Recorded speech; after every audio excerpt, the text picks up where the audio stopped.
Hey everyone, I'm Lily, and today I'm going to be doing a brand new deck for all of you.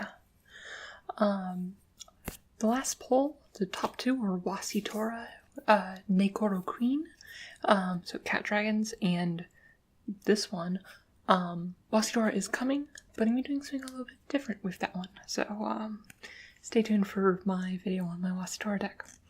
But today we're going to be doing deck tech on my Zur the Enchanter deck. Now, just for baseline, Zur is 1 white, blue, black, so Esper. For a 1/4 flying, whenever he attacks, you get to search your library for an enchantment with CMC 3 or less and put it directly on the battlefield for free. So it lets you... Zur is one of the most notoriously consistent commanders because he's a tutor on a stick, and you're going to be putting like a lot of very good like 3-mana enchantments in your deck to like take advantage of Zur's abilities. So yeah, no, Zur is actually famously one of the most competitive in like competitive EDH. But most of the time they're just trying to like grab like necropotences and whatnot, like only a few specific things, and they just use this tutor for him. But that's not what we're doing. Today, this is my deck. A Zur on your house. This is Zur Curses. So curses are a subset of enchantment auras, which essentially, for the most part, go on players, and they essentially have like bad effects that usually happen every turn or everything. It's just kind of like you're debuffing your enemy.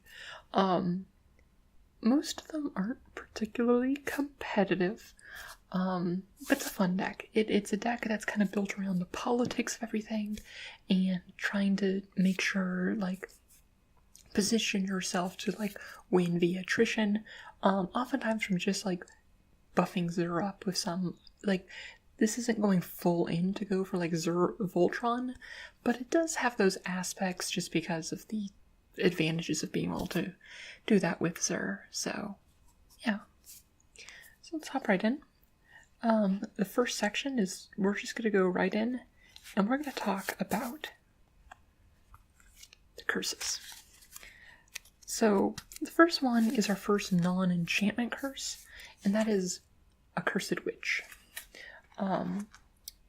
Cursed Witch is a 4-mana 4/2, and it gets hit easier, but otherwise this front side doesn't matter. But when it dies, it turns into Infectious Curse, which is you enchant a player when it comes in play, and spells you cast that target enchanted player cost 1 less to cast, so other curses. And at the beginning of enchanted player's upkeep, that player loses 1 life and you gain 1 life. So it makes you cast curses on them easily, and it slowly drains them. Like I said, most of the curses aren't great. I'm running pretty much every curse in these colors except a few really bad ones. One that like makes them mill 2 cards on their upkeep, or like exile a card from their graveyard. Or no, I think they get to choose which ones they exile from their graveyard, so it isn't like even good as graveyard disruption. But and I'm also not running Overwhelming Splendor, not because it's not good, but because I don't have one and I didn't pick it up when I went to get the rest of the cards for this deck. So once I go make it back out to Mox, I'll probably get myself an Overwhelming Splendor for this deck. Also, not all the curses and not even all the enchantments in this deck are CMC 3 or less. Zur can fetch a lot of them, but it's also under the assumption that you'll be casting a lot of them too, so I'll have like enchantment matters cards that like care about casting enchantments, and you'll be doing that a lot of times with Zur. So next up curse we got is Torment of Scarabs, another recent curse, which is a 4-mana curse with enchant player, and at the beginning of enchanted player's upkeep, that player loses 3 life unless he or she sacrifices a non-land permanent or discards a card. So it kind of like forces them to make this choice every turn, and it like will slowly like drain their resources. So yeah.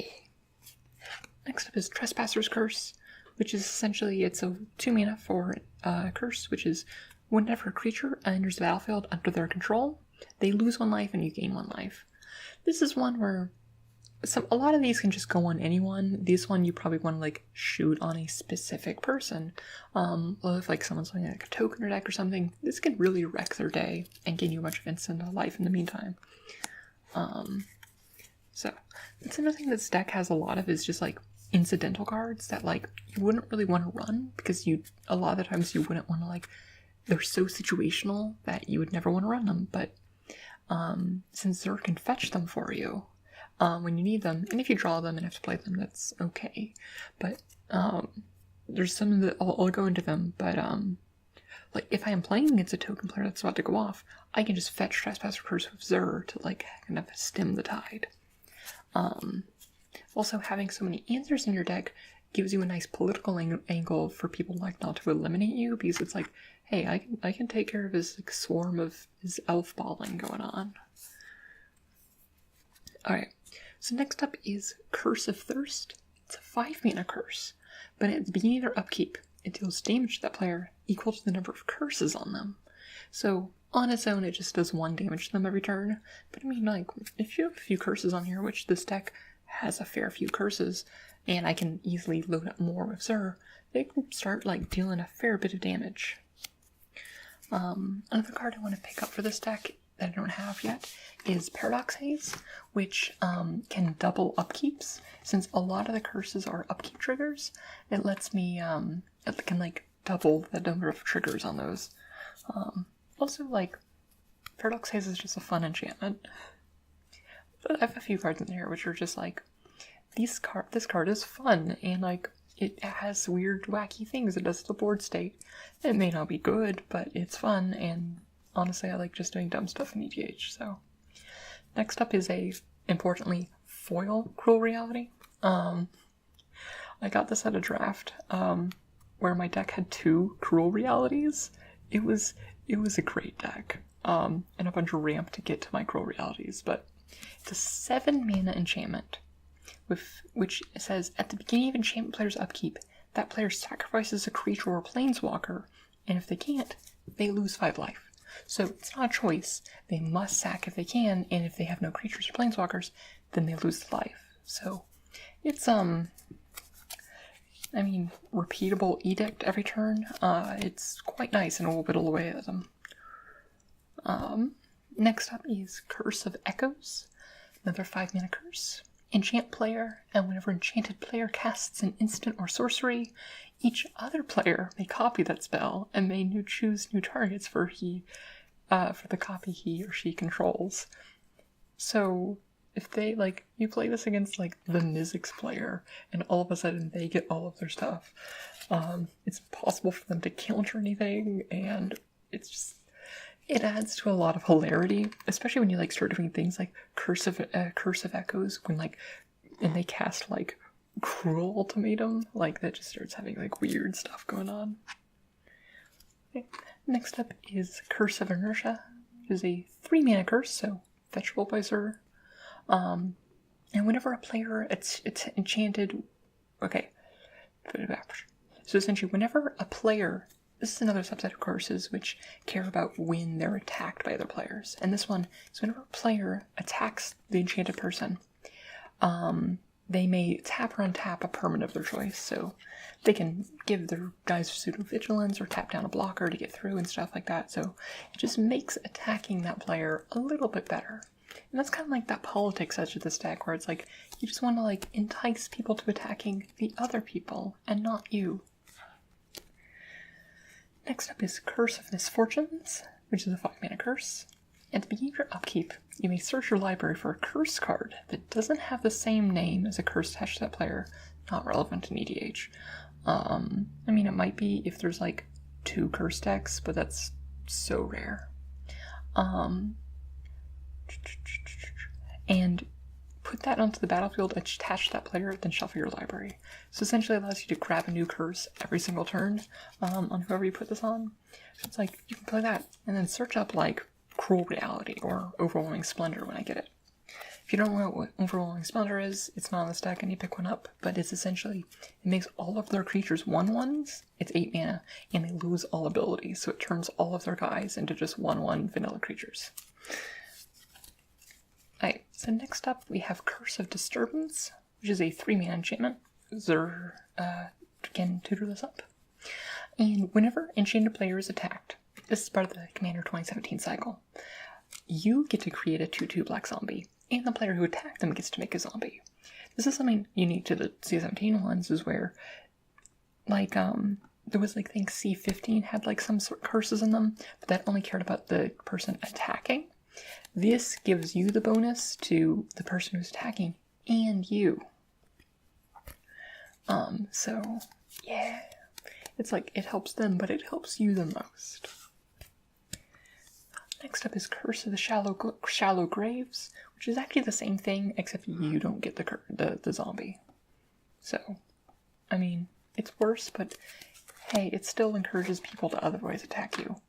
And also, it's like, the ones that give you the thing too, also, like, to an extent, like, if they're savvy, might be like, oh, I actually don't want to attack them, because you're gaining the most benefit out of this. And it's like not that equal. Whereas with the one that only the person, your opponent gets it, it's like, oh yes, this is just a boon and not a weird like advantage value gouging thing. Next up is Curse of the Forsaken, which is a 3-mana curse, which is whenever a creature attacks enchanted player, its controller gains 1 life. Notably, this is for every creature that attacks them, unlike Curse of Inertia, which is only like 1 or more. This is for every creature they go at. Next up we have Curse of Death Souled, which is a 5-mana curse that gives all of that player's creatures -1/-1. Like, that can like really ruin a lot of decks. Like anything that's like creature based or token, like small token based and things like that, that can really just wreck their board. Next up is Curse of Verbosity. And whenever it is attacked, you get to draw a card, and then each opponent doing it also draws a card. So whenever that player is attacked, you get to draw a card, and it also encourages them to draw a card. That's a very good curse. Next up is Curse of Exhaustion. It's 4 mana for a curse. Enchanted player can't cast more than 1 spell per turn. So, I mean, if you have like certain decks, this will just kind of like mess up, like, and can really put a hamper on. And then finally we have Curse of Vitality, which is the same as the zombie one and the draw card one, but this one is you gain 2 life, and that person gains 2 life. So, yeah, this one's a little bit weaker, but what do you do? Okay, next up we have just other, excuse me, this is the stuff that cares about enchantments. Like, why are we running all these enchantments of curses and we have some other enchantments that we're running? So it's like, we might as well make things that care about enchantments. So first off, we have the first kind of like Voltron-y like thing for Zur, and that's Ethereal Armor. It's a 1-mana aura, which it gets +1/+1 for each enchantment you control and has first strike. So it can buff Zur quite a bit, like late game, and makes it also hard to block. Like oftentimes you won't have a situation where you can't attack anyone favorably, because Zur's trigger isn't on damage to a player, it's on attack. So as long as you can just like attack in, and even if it bounces off or something, like, you still get the enchantment that you're going to grab. So you don't need to worry about having to get in for damage like a Brago deck or something like that. And the likelihood that everyone's going to have a 4-power or more flyer is not very high. Next we have Agent of Erebos, which is, it's a 4-mana enchantment creature, so it's a creature which matters. But whenever he or another enchantment enters the battlefield, you get to exile all cards from target player's graveyard. So it's just like nice repeatable graveyard hate against decks that care about that. So, next up is Open the Armory. It's a 2-mana tutor for an ore or equipment, and you get to put it in your hand. this can help us get one of our more expensive curses that like Zur can't do, or other things like that. It's just since a lot of the enchantments we're running are auras, it works well. And likewise, we have 3 Dreams, which is a 5-mana version of this, but you get to find 3 different auras. So, also a nice one to have. Next up is Core Spirit Dancer. It's a 2-mana 0/2, but it gets +2/+2 for each aura attached to it, which, I mean, you might start attaching like some of the combat auras otherwise if you want to. But also, whenever you cast an aura spell, you may draw a card. So all your curses now cantrip, and a lot of your other spells now cantrip. Granted, this is on cast and not like on enter the battlefield, so Zur won't trigger it, but you're still going to be casting a lot of these things anyway. So yeah. Next up is Silent Sentinel. It's a 7-mana 4/6 flying, and whenever it attacks, you may return target enchantment card from the graveyard to the battlefield.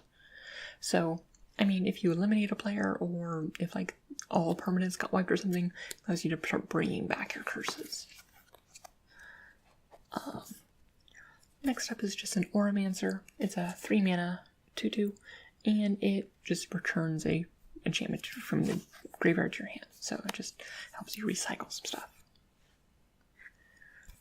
And next up we have the Sigil of the Empty Throne, which is a 5-mana enchantment that is whenever you cast an enchantment, you get to make a 4/4 angel. So you just start to like, all your guys now are just like giving you like actual like better bodies and stuff. And one thing a lot of Zur decks do is that, at least for Zur Voltron, is that they rely on Zur so much.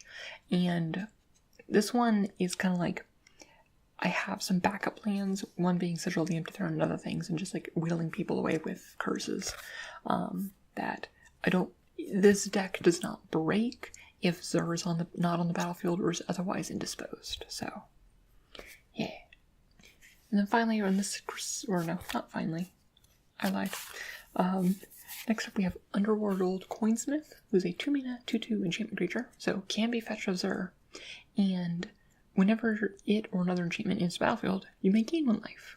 And this is an ETB one, so Zur does trigger it. And essentially just gains you a bunch of life over time, and yeah. And you can also pay Orzhov and pay 1 life and drain everyone for 1, but that's not super important. And then finally in this section we have a Celestial Ancient, which is just a 5-mana 3/3. Whenever you cast an enchantment, you get to put a +1/+1 counter on each creature you control. This deck doesn't run that many creatures, but I mean, it's a nice little value engine. It himself can get pretty big, and also just helps you buff Zur to like maybe get in for killing of commander damage if that's the route you're wanting to go. And yeah. So the next section we have is, why are you in there? Sorry. Is enchantments. These are non-curse enchantments that either we want to tutor for or just are good things that work in the deck. First up we have Retreat Coral Helm, which is not a super flashy enchantment, but it's one of the retreat cycle from Battle for Zendikar, which is essentially they do anything on landfall, which is whenever you play a land, you may do one of 2 things. You can tap or untap target creature, which is relevant for Zur. Like, if Zur's big, you can untap him and give, like, Zur Vigilance to let people to block and stuff. As well as maybe if everyone has a big beefy block, or the person you want to attack has a big beefy flying blocker, you can tap it down. Or you can just scry 1. And honestly, most of the time you're going to be using the scry 1 functionality. And honestly, being able to scry 1 just repeatedly over time builds up a lot of value. Well, granted, this is no means like a great card in this deck, or in general. It gives you a lot of value while not painting a target on your back. This deck is trying to do fun political stuff, and you don't want to be playing a lot of things that will like immediately be like, everyone, okay, we need to care about this weird girl who's just been throwing curses around. I'm just here doing my own thing until we break out the scary stuff. like ethereal armor, which can get in for a lot of damage out of nowhere if they're not expecting it, because you get to put that into play while Zer's already tapped and attacking, and you can do a lot of like fun stuff out of nowhere. And this deck is meant to be very explosive like that, but otherwise fly under the radar. This is one of those that is just fun, but not good. And that's, I am running Triskaidekaphobia, which essentially means at the beginning of your upkeep, everyone who loses, has exactly 13 life, loses the game. And then each player, you can either choose to gain 1 life or lose 1 life. So you get to like consistently train everyone at each turn, but also gives like a fun like alternate win con. Next up we have Behind the Scenes, which is a 3-mana enchantment, which is creatures you control have Skulk. And they can't be blocked by creatures of higher power than them. And without any enchantments, Zer's a 1/4, which makes Zer very hard to block. At least block and kill, which is importantly. It's also 3 mana, so you can attack with Zer, fetch this, put it on the battlefield, and it'll have Skulk before blockers are declared, and you can get past that way. Next up we have Necromancer's Mage Mark. It's 2 and a black, which is with creatures you control that are enchantment, get +1/+1, which usually means Zer gets +1/+1. And if a creature you control that's enchanted would be put into a graveyard, return its owner's hand instead. So it helps me get around the commander tax on Zer like once, if I need to. That one's probably pre-replacement level. We got Marchesa's Decree. This is a 4-mana enchantment, so it can't be tutored, unfortunately. But I really love the Monarch mechanic, and Zer's actually really good at getting in and like stealing the Monarchy. And essentially, when you're spell, you become the Monarch, which if you've never played with the Monarchy and Conspiracy 2 stuff, essentially once the Monarchy is activated, and this card activates the Monarchy, someone's always the Monarch, and the Monarchy means at the end of your turn, at the beginning of your end step, you have to draw a card. And then if anyone does combat damage to you, they become the new Monarch. So it like passes around and like gives you card advantage and adds like a fun little like layer to the strategy in a game. Next up is Diplomatic Immunity. It's a 2-mana enchantment, which is rotted to be enchanted creature has Shroud, and Diplomatic Immunity has Shroud. So it means Zer can't be targeted by stuff. And Zer's ability gets around Shroud if you're like tutoring up your auras that you want to attach to Zer. So like once, like if Zer's getting bolted down or something, or like just being deal with that, you can put Diplomatic Immunity, and or if you're going in for like a kill and worrying about that, you can put the shields up in Zer, and then Zer will require a board wipe to kill him. Okay, these 2 cards are the most evil cards in this, and it's a pretty famous combo. And the fact that we can tutor for half of it makes it very powerful. Okay, first part is Decree of Silence. It's an 8-mana enchantment. It also has cycling for 6, which allows you to counter target spell when you cycle it, but that's not what we're playing good for. It's an 8-mana enchantment which says, whenever an opponent plays a spell, counter that spell and put a depletion counter on Decree of Silence. If there are 3 more depletion counters on Decree of Silence, sacrifice it. So, it makes all its 8 mana counter the next 3 spells your opponent's cast. But then we have this little enchantment. It's called Solemnity. It came out recently. It's a 3-mana enchantment, so Zer can get it. Players can't get counters. Counters can't be put on artifacts, creatures, enchantments, or lands. So, oh look, Decree of Silence can't get counters. It'll just keep countering spells forever. So essentially, it's kind of one of those things where it's like, I'll fetch up Solemnity once like I'm ready to cast Decree of Silence. I'll attack up Zer, I'll play Solemnity to play Decree of Silence, and all of a sudden, I'm the only one who can cast spells. So, yeah. That's one of the more evil combos. It does require me to get to 8 mana, which is not the best in these colors, but what do you do? Next up we have Ghostly Prison, which is essentially just it's it's 2 and a white for an enchantment, which is creatures can't attack you unless their controller pays 2 for each attacking creature. This is essentially one where it's like, it's part of the politics of deterring people from attacking you.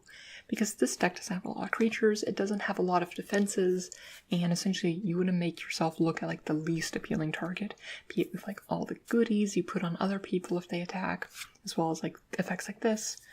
I also need to get a propaganda, but propaganda is like $10, or it's like 7 or so, and I don't feel like spending that much money on a dumb curse deck.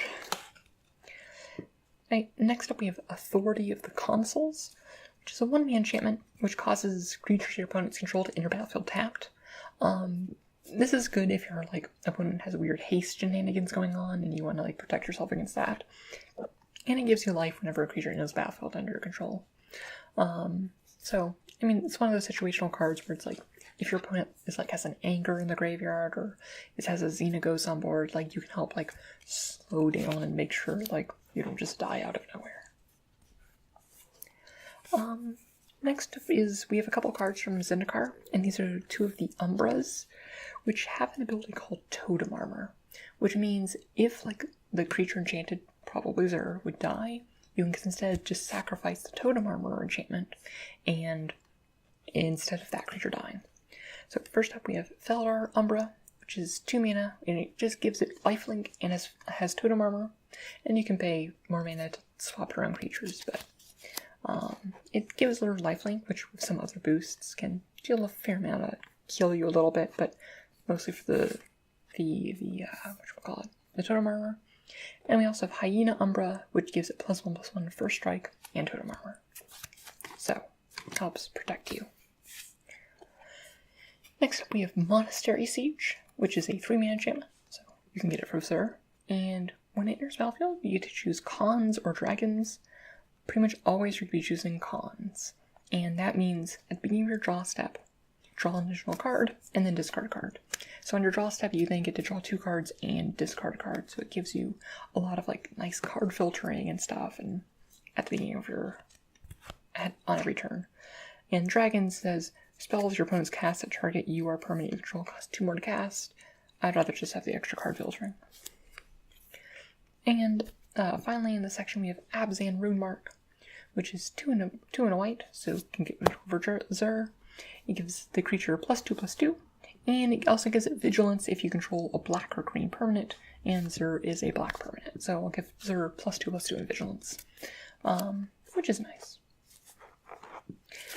Okay, next section is removal. A decent amount of its removal is enchantment, so I can like grab them when I need to, and then otherwise it's just efficient removal. First up we just got a murder because I don't have enough like Anguish to Makings and stuff like that. The good white-black removal, because those aren't as cheap. Also I just need to pick up more. Like, I'm still running super low on staples, so yeah. Next up we got Thopter Arrest, which is pretty much an O-ring effect. So when it enters battlefield, you can exile target artifact or creature. Granted though, you don't normally want to be running O-ring effects in EDH, because like you get like an Hour of Revelation that kills all the permanents, and all of a sudden they get whatever was underneath their O-ring gets killed and stuff. But the fact that I can tutor this up with Zur to like take care of a threat I need to take care of, I think makes it worthwhile. Next up we have Imprisoned in the Moon, which is a 3-mana enchantment, which is enchant creature, land, or planeswalker, and it turns them into wastes. So it turns them into a land, which is amazing at dealing with commanders, because they don't actually go to the command zone, and it just helps deal with things, and it's really hard for some decks to deal with having like a key piece of their deck, like that they would normally recur or just recast, being turned into the moon. Next up we have Forsake the Worldly, which I've started running in almost all of my white decks, which is a 3-mana instant with exile target artifact enchantment, exile being important, and then it also has cycling for 2 when you don't need it. So it's just such a great disenchant-like effect. Yeah. Next up is Virulent Plague, which is one that I wouldn't often run in most decks because it's so situational. But it's a 3-mana enchantment, which so Zur can get it if I need it.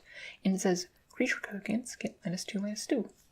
So there's so many incidental tokens in EDH, as well as like pure on token decks, and just being able to just wreck them when you need to if they're getting out of control is super nice. And be able to do that on command with Zur. To just deal with it. Next up we have Orzhov Charm, which is 2 mana for a charm. And this actually hits multiple sections, but choose one. Return target creature you control and all auras you control attached to it to their owner's hand. So this can like help me like save Zur and like all the auras attached to him, like if I have like a bunch of stuff on him. Or destroy target creature and you lose life equal to its toughness, so I can just kill a creature. Or, I mean, this one also is definitely not relevant, which is return target creature card with converted mana cost 1 or less from your graveyard to the battlefield. There are no creature cards in this deck with converted mana cost 1 or less, so it mostly can kill something if I need to or save Zur. So that's the main two things. Next up we have Yahini's Expertise. It's kind of like a pseudo board wipe because I'm low on board wipes. It's 2 black for sorcery and gives all creatures -3/-3 until end of turn. Notably, does not kill Zur. You may cast a card with converted mana cost 3 or less from your hand without paying its mana cost. Oh look, what does our deck focus on? Enchantments with converted mana cost 3 or less. So we're probably going to have something in our hand that we want to play with Zur. So, yeah, Yahini's Expertise. And next up we have Cage of Hands, which is a 3-mana enchantment, and it's a pacifism that enchanted creature can attack or block. But you can also pay 1 white to return this to my hand. So if I have something like, I don't know, Sigil of the Empty Throne, I can just essentially pay 5 mana and just like keep like flickering this and doing recasters and make a bunch of angels, or with Core Spirit Dancer, just draw a bunch of cards, and also just like moving it around, and I like that. And then finally we have Trial of Ambition, which is it causes target opponent to sacrifice a creature. Sometimes you just gotta have, you're fighting against someone and they have a big Voltron creature, and you just need an edict effect, and this edicts you when you need it. So, yay, edict effects. So it causes them to sacrifice a creature. Next section is just other stuff that doesn't fit into the others. First off is Keeper of Keys. It's another one of them. It creates the monarch, so you become the monarch. And being your upkeep, if you are the monarch, so if you were able to keep the monarchy the whole turn, creatures you control can't be blocked this turn. Honestly, this is kind of just filler, and also reason to just have another monarch card in the deck. But yeah, I mean, it's fine. It's there. I really like the monarch mechanic, though. Next up, we have Whisper Silk Cloak, which is a 3-mana artifact and equipment with equip 2, and it gives an equipped creature can't be blocked and has Shroud. So it helps protect Zur and helps Zur get in and continue doing stuff. So, yeah. Next up, then we have Damnable Pact, which is X black. Target player draws X card and loses X life. So, I mean, it's just card draw. Same with Ambition's Cost, which is 4 mana for draw 3 cards, lose 3 life. So, just basic card draw for when I need it. And the next section is we're getting to our mana base. So, first off, we have Ramp. First off, we have brand new Dominaria card, and that's this awesome foil Danitha Capuchin. Which may essentially, she's a 3-mana 2/2 first strike vigilance lifelink, so she actually holds auras very well, and she makes all of my auras and equipment cost 1 less to cast, so she makes all my curses cheaper. Yay! And she's awesome, and this card is beautiful in foil. Next up is Ojutai Monument, which is just a 3-mana Azorius mana rock that can sometimes turn into a dragon. I'm low on mana rocks, I need to pick up more. Oh, this one actually has a full signet cycle. It also doesn't have a soul ring because I'm out of soul rings. And then we have also Silumgar's Monument, which just is the same thing for Dimir. The Dimir Cluestone, which you can, it taps, and then you can also sacrifice it for a card later. The Fragment, which is a nice, just kind of like, think like Manalith or Darksteel Ingot, except not indestructible. But they can sometimes turn into something special. It also drains everyone for 1 when you tap it, so it like can help you like gain incremental advantage over time. Also, I have a lot of them, so I run them. We got just a set of 3 signets. We got the 3 signets that this deck needs, so Azorius, Orzhov, and Dimir. And they just are good. They're 2 mana, which is very important for Xurs, because Xurs is a 4 mana commander, so you can like ramp on 2, play Xur on 3. And then finally we have Fractured Power Stone, which is another 2 mana ramp. And also my play group does really like to play with Plane Chase, and you can tap this to get an extra roll of the planar die. So, yeah. And, okay. And next up we just have our lands. So, first off, this is a very budget mana base because I'm low on lands. So first off, we just have a cycle of the 3 gain lands. So they intertapped, they gain you 1 life. So Scarred Barrens, Tranquil Cove, Dismal Backwater. Nothing special. We just got 3 of the more recent tap lands, which is Submerged Boneyard, Meandering River, and Forsaken Sanctuary. So just more of these.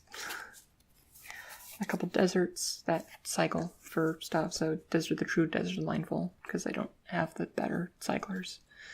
I also need to pick up more better mana bases. I just need to make a trip and pick up a bunch of cheap staples. Next up we just got the standard Terramorphic Expanse, Evolving Wilds, because it's a budget mana days. Gotta get those.